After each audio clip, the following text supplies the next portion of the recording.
Hello students. आज का topic है हमारा फंक्शन ओवरलोडिंग, जिसे मैं आपको C++ में practically with one example compile और रन करके दिखाऊंगी। इससे अर्लियर टॉपिक में मैंने आपको फंक्शन ओवरलोडिंग का कंसेप्ट एक बार बता दिया था, किस तरह से आपने फंक्शन ओवरलोडिंग राइट करना है। तो अब आपको ये एग्जांपल के थ्रू मैं एक्सप्लेन कर रही हूँ। देखिए किस तरह से आपने एग्जांपल राइट करना है फंक्शन ओवरलोडिंग का।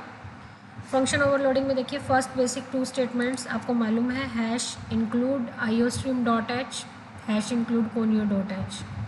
आफ्टर दैट यहाँ पर आप देख सकते हैं मैंने यहाँ पर फंक्शन डिफाइन किया हुआ। फर्स्ट फंक्शन है देखिए वॉइड एरिया, फंक्शन का नेम है एरिया और उसमें वन पैरामीटर पास किया that is of integer type. और क्या यहाँ पर प्रिंट हो रहा है सी आउट में, area of square. Area of square क्या होता है, साइड मल्टीप्लाई बाय साइड। तो एक ही पैरामीटर पास है, ये साइड है, तो साइड को साइड से मल्टीप्लाई करना है और एरिया ऑफ स्क्वायर प्रिंट हो जाएगा। नेक्स्ट आप देखिए फंक्शन फिर से डिफाइन किया मैंने। फंक्शन का नेम एरिया था, अब भी एरिया ही है। तो ओवरलोडिंग के लिए मैंने आपको बताया था फंक्शन में आपने क्या करना है, नेम सेम देना है बट फंक्शन का सिग्नेचर चेंज करना है। तो फंक्शन के सिग्नेचर में चेंज में आप क्या कर सकते हैं, नंबर ऑफ़ पैरामीटर्स चेंज कर सकते हैं, टाइप ऑफ पैरामीटर्स चेंज कर सकते हैं, बट फंक्शन का नेम चेंज नहीं करना। तो यहाँ पर फर्स्ट फंक्शन में वन पैरामीटर है that is of integer type. यहाँ सेकंड फंक्शन आप देख रहे हैं, इसमें टू पैरामीटर्स हैं ए और बी और both are of integer type. तो यहाँ वन पैरामीटर है इंटीजर टाइप का और यहाँ पर कितने पैरामीटर हैं, टू पैरामीटर हैं, दोनों इंटीजर टाइप के हैं। फंक्शन का नेम एरिया है। तो ये कैलकुलेट क्या कर रहा है, प्रिंट कर रहा है area of rectangle. Area of rectangle का फॉर्मूला क्या है, लेंथ इनटू ब्रेड्थ। तो ये हमारे पास क्या है, A into B, length into breadth. और ये मैंने एक एंड लाइन दे रखा है सो दैट जब भी आउटपुट आएगा स्क्रीन पर ये नेक्स्ट लाइन पे ऑटोमेटिकली कर्सर मूव हो जाए। ENDL for and line statement. ये ब्रैकेट क्लोज, ये फंक्शन कंप्लीट हो चुका है। तो नेक्स्ट फंक्शन फिर से आप देखिए एक फंक्शन और डिज़ाइन किया हुआ है। इसकी डेफिनेशन देखिए क्या है, वॉइड एरिया, फंक्शन का नेम एरिया, पैरामीटर देख सकते हैं आप डबल टाइप का है और एक पैरामीटर है। तो आपको तीनों में डिफरेंस समझ आ रहा होगा। फर्स्ट में one parameter that is of integer type, second function area two parameter both are of integer type, third function area one parameter of double type. और यहाँ क्या प्रिंट हो रहा है, area of circle. Area of circle क्या होता है, पाई are square. तो यहाँ पाई की वैल्यू मैंने दे रखी है 3.14 और multiply by r again end line. आप इसको यहाँ पर इस तरह से भी कनकेटिनेट कर सकते हैं, ये एंगल ब्रैकेट्स देकर आप ENDL यहाँ मेंशन कर सकते हैं या इस तरह से भी कर सकते हैं, सेपरेट लाइन में सी आउट करके आप इसको अलग से भी राइट कर सकते हैं। तो ये आपके ऊपर डिपेंड करता है कि आप इनको सेपरेटली राइट करना चाहते हैं या एक ही में राइट करना चाहते हैं। एक स्टेटमेंट में राइट करने के लिए आपको ये एंगल ब्रैकेट्स का ध्यान रखना है। ओके, तो ये हमारा हो जाएगा area of circle. Bracket start और ब्रैकेट एंड कर दें। तो ये तो हमारे थ्री फंक्शंस हो गए, area of square, area of rectangle, area of square. और all functions have same name area but their signature is different. Function का सिग्नेचर डिफरेंट है, that means number of parameter किसी में 1 है, किसी में 2 है। अगर 1 है तो दोनों की टाइप देखिए आप डिफरेंट है। तो अब हम चलते हैं मेन में। देखिए हमारी कंपाइलेशन यहाँ से स्टार्ट होती है, मेन से। मेन में मैंने दिया है void, it means it does not return anything. when the function return type is declared void that means does not return anything। और उसके बाद मैंने दिया है CLR function that is for clear screen function.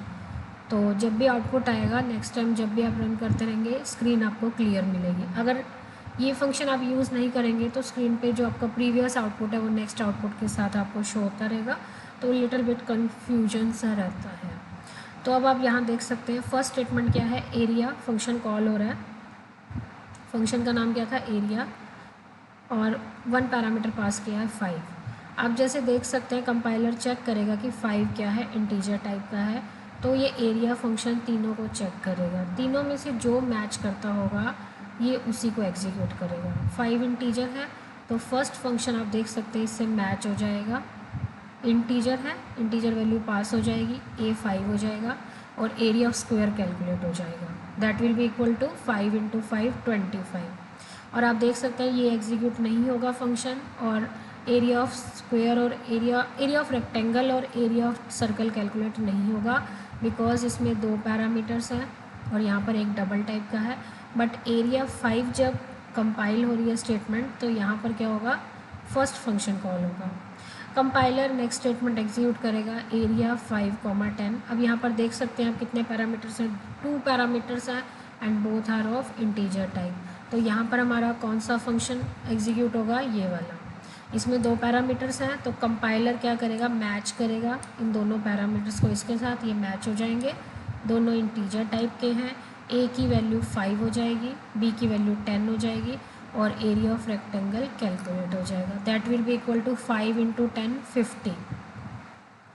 Next फिर से compiler यहाँ आएगा। देखिए हर फंक्शन को कैलकुलेट कॉल करने के बाद, एग्जीक्यूट करने के बाद कर्सर वापस वहीं आएगा कॉलिंग फंक्शन के बाद नेक्स्ट स्टेटमेंट पर। तो नेक्स्ट स्टेटमेंट है एरिया 2.5।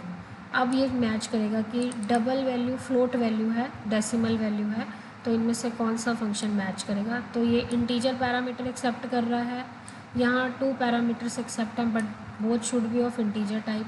थर्ड फंक्शन में कंपाइलर देखेगा कि डबल पैरामीटर एक्सेप्टेबल है और वो भी 1 पैरामीटर, तो ये इससे मैच हो जाएगा और आर की वैल्यू कितनी हो जाएगी, 2.5।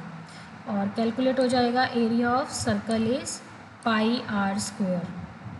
Okay, and line means output will be displayed on next line. इस आउटपुट को प्रिंट होने के बाद भी कर्सर कहाँ चला जाएगा, नेक्स्ट लाइन पे आ जाएगा। ओके, तो इस तरह से हम कर सकते हैं फंक्शन ओवरलोडिंग। लास्ट स्टेटमेंट मैंने क्या दी है, देखिए get ch is use to accept a character input from your keyboard. आप जब रन कर रहे हैं तो कीबोर्ड से जो भी इनपुट आप एंटर प्रेस करेंगे या कुछ भी, तो ये उसे एक्सेप्ट करेगा। अगर आप गेट ch फंक्शन यूज़ नहीं करेंगे तो रन टाइम में आपकी स्क्रीन पर आपको आउटपुट विजिबल नहीं होगा। तो अब मैं आपको एक कंपाइल करके दिखा रही हूँ। देखिए Alt+C से Alt F9, ये मैंने किया कंपाइल, ये हो गया रन। तो आप यहाँ देख सकते हैं फंक्शन ओवरलोडिंग में तीनों फंक्शन कॉल हुए हैं depending upon the function signature. First है एरिया ऑफ स्क्वायर, फिर area of rectangle, then area of circle. तो एंटर प्रेस करें और फंक्शन में आप कोडिंग में वापस आ जाएंगे। एग्ज़िट करने के लिए मैं बता चुकी हूँ आपको क्या करना है, आपने फाइल पे क्लिक करना है और क्विट प्रेस करना है, या आप Alt+X भी कर सकते हैं। Type exit command.